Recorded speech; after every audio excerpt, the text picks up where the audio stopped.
एक ऐसी 7,000 करोड़ की कंपनी जिसे उसकी ही मालिक की बेटी ने संभालने से किया इनकार, जिस कंपनी के पीछे बड़े से बड़े बिजनेसमैन पड़े हैं। आज ऐसी ही खास कहानी जो हम आपको बताने जा रहे हैं, उसमें ऐसे कई उतार चढ़ाव है जो आपको हर मोड़ पर रोमांच से भर देंगे। कहते हैं कि कोई 1,000 रुपए कमा के भी एक घमंड अपने अंदर डाल लेता है जिसको कोई संभाल नहीं सकता, और वही कोई 7,000 करोड़ कमा के भी अपने अंदर ऐसी सादगी रखता है कि हर कोई इसकी मिसालें देता है। भारत जैसे देश में अमीर हो या गरीब, सभी ने कभी न कभी बिस्लेरी पानी की बोतल को खरीदा और उसका पानी पिया होगा। वही बिस्लेरी कंपनी अब 7,000 करोड़ की बन चुकी है और उसे चलाने वाले अब ऐसे नहीं रहे कि उस कंपनी को संभाल पाए। वही एक बात सोचिए कि 50 साल पहले अगर आपसे कोई कहता कि भारत जैसे देश में बोतल में पानी बिकेगा तो आप साफ इनकार कर देते। वहीं जब 60 के दशक में इटली से बिस्लेरी पानी की बोतल भारत आई, तब बोतल में पानी बेचने को सुनकर ही हर कोई उसका मजाक उड़ाया करता था और इस तरकीब को पागल समझता था। वहीं भारत के रमेश चौहान जिनकी कंपनी बिस्लेरी है और उनकी ही बेटी जयंती चौहान जिन्होंने 7,000 करोड़ की कंपनी अपनाने से मना कर दिया। बता दें कि रमेश चौहान की उम्र 82 साल की हो चुकी है और अब उनका शरीर इस काबिल नहीं है कि वे एक बड़ी कंपनी को संभाल पाए। वही जब उन्होंने अपनी बेटी से कंपनी संभालने के लिए कहा तो उनकी बेटी ने साफ इनकार कर दिया। पर रमेश चाहते थे कि कोई भरोसेमंद इंसान या फिर कोई उनका अपना इस कंपनी को चलाए ताकि बिस्लेरी का भरोसा लोगों के बीच बना रहे। बेटी के मना करने के बाद रमेश चौहान ने फैसला किया कि वे कंपनी को बेचेंगे, लेकिन एक ऐसे इंसान को जिसके भरोसे का ख्याल रख सके। पर वहीं इस कंपनी को लेने के लिए अंबानी अडानी से लेकर अमेरिकी कंपनी नेस्ले तक ने जान लगा दी, लेकिन रमेश चौहान ने इन सब के लिए मना कर दिया और पहुंच गए रतन टाटा की टीम से मुलाकात करने। वही रतन टाटा का फैसला जानने से पहले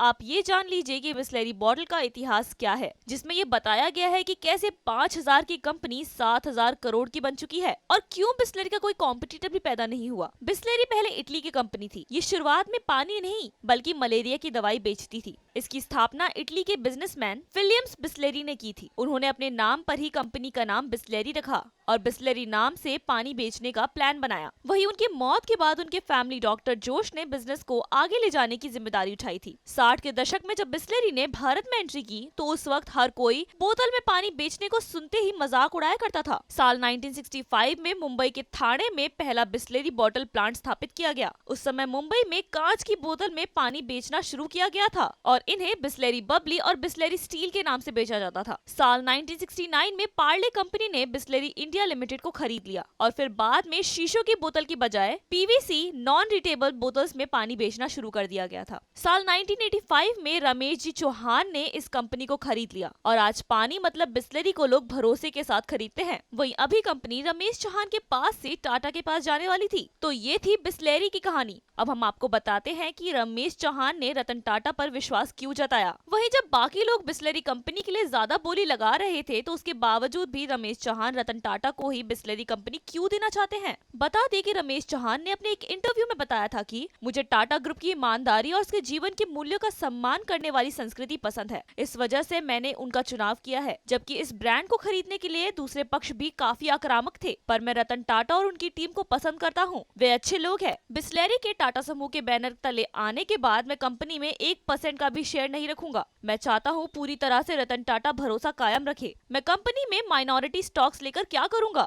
जब मैं ये कंपनी चला ही नहीं रहा। मैं स्पष्ट करना चाहता हूँ कि ये फैसला पैसे को ध्यान में रखते हुए नहीं किया गया है। मैं इस बात को लेकर बेहद चिंतित था कि इस कंपनी को एक ऐसा व्यापारी समूह मिले जो इसका विश्वास का वैसे ही ख्याल रखे जैसे मैंने रखा है। जनता बिस्लेरी पे भरोसा करती है, वह भरोसा सिर्फ रतन टाटा ही कायम रख सकते हैं। जैसा कि आपको पता ही है कि रतन टाटा देश को नमक खिलाते हैं, वे अपनी कमाई का बड़ा हिस्सा निकालकर कैंसर का अस्पताल बनवाते हैं। रतन टाटा का कहना है कि आज वो जो भी है सब कुछ देश से मिला है, जो भी वो करेंगे वो देश के लिए ही करेंगे। इस भरोसे की वजह से रमेश चौहान ने बिस्लेरी कंपनी को टाटा ग्रुप के हाथों में देने का फैसला किया है। ऐसी ही लेटेस्ट खबरों को जानने के लिए हमारे चैनल को लाइक करें, सब्सक्राइब करें तथा बेल आइकन पर प्रेस करना ना भूलें।